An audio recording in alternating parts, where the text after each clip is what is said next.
Hey there, savvy investors and curious minds. Welcome back to another deep dive into the world of smart investing. Today we're tackling a question that's been puzzling investors since the dawn of the stock market: how many stocks should you actually hold in your portfolio? This is the Finance Virtuoso channel. If you're new here, hit subscribe and the notification bell for the best money tips and tricks.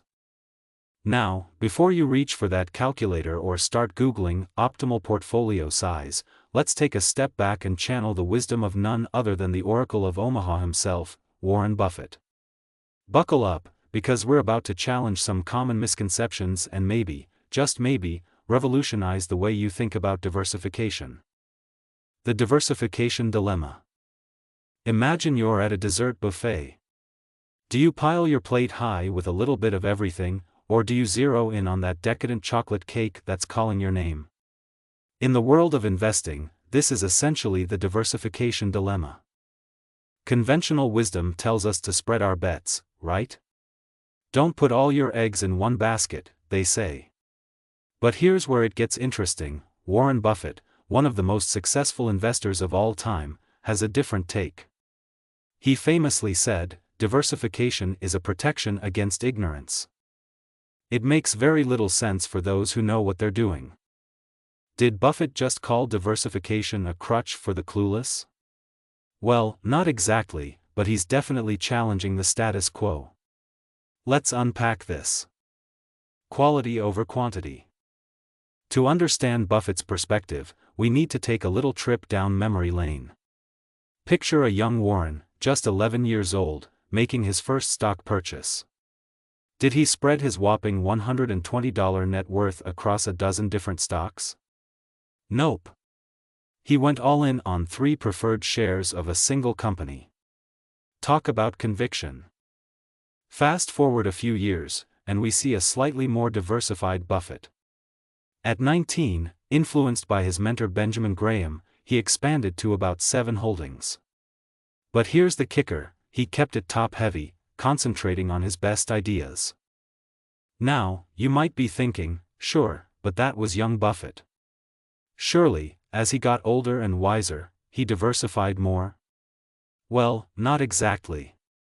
Even as a millionaire in the 1960s, Buffett's partnership typically had major positions in just 5 or 6 companies, with smaller stakes in 10 to 15 others. The modern Buffett. But wait. Doesn't Berkshire Hathaway own a ton of companies now? You're not wrong. Today, Buffett's empire includes over 40 listed companies and more than 50 wholly owned subsidiaries. So, has the master changed his tune? Not quite.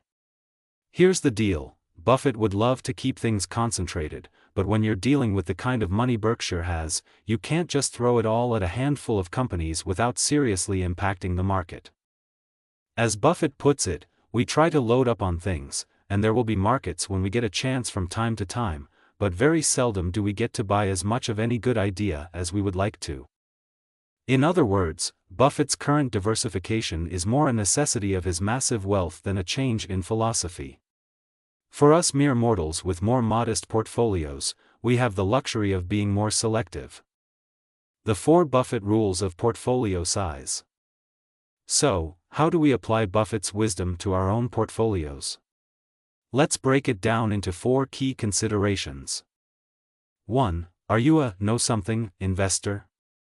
Buffett says, diversification is a protection against ignorance. The more you know about the companies you're investing in, the less diversification you need. If you're spending hours poring over financial statements, understanding industries, and valuing businesses, you might be okay with a more concentrated portfolio.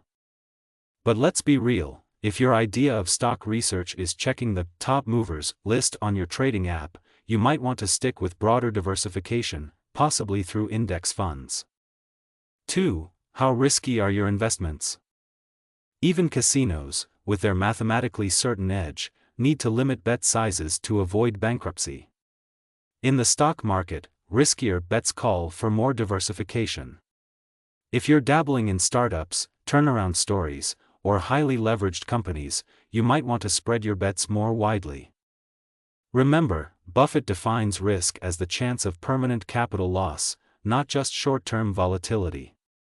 So, if you're investing in solid, established businesses with strong competitive advantages, you might be able to concentrate more. 3. Are some opportunities significantly better than others? Buffett and his partner Charlie Munger believe it's madness to put money into your 30th best idea when you could be putting more into your top picks. If you've done your homework and have strong conviction in a handful of investments, it might make sense to concentrate on those rather than diluting your returns with less attractive options. 4. What's your circle of competence? Buffett famously sticks to businesses he understands. Your portfolio size might vary depending on your areas of expertise. You might be comfortable with a concentrated portfolio in industries you know well, while diversifying more broadly in areas where your knowledge is limited. So, what's the magic number? Should you hold 5 stocks? 10? 100? The truth is, there's no one-size-fits-all answer. It depends on your knowledge, risk tolerance, and the quality of your investment ideas. Buffett's approach suggests that for those who are willing to put in the work and develop real expertise, a more concentrated portfolio of 10 to 20 carefully selected stocks might be optimal. This allows you to focus on your best ideas without putting all your eggs in one basket. For those who can't commit to in-depth research or are just starting out, a broader approach with 30-plus stocks or even index funds might be more appropriate. As Buffett says, by periodically investing in an index fund, the know-nothing investor can actually outperform most investment professionals. The key takeaway here isn't about hitting a specific number of stocks. It's about being honest with yourself about your knowledge, dedication, and risk tolerance.